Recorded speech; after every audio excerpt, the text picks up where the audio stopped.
It's quite an honor for Prague, because this is like third time the Goldschmidt is in Prague, which is like the first city ever that made it three times. I mean, it's like a Central Europe, so it's very reachable by all means of transportation, and people and the scientists, they like it actually. You know, they like Prague, they like the convention center, and they like how the people of the convention center and also the local supporting organizations, they really they provide much support for the Goldschmidt. Yeah, so that's really something that also the people from the conference organization committees, they really enjoy.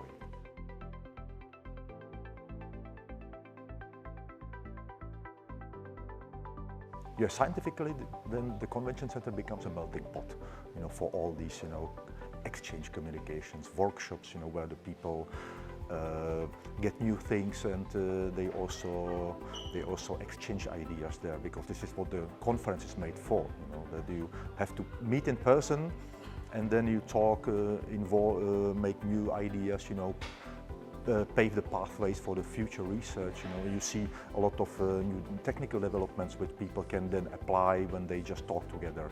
And culturally, you know, Prague is rich in buildings, you know, history. So this is a rich history of 3,000 or 4,000 years. So there is a lot of history, you know, and you see all these the Prague castle just around, you know, you see it. So I think they culturally are really fine. You know, this is like a multicultural city these years. So I think I hope the attendees enjoy this also this side, not only the science.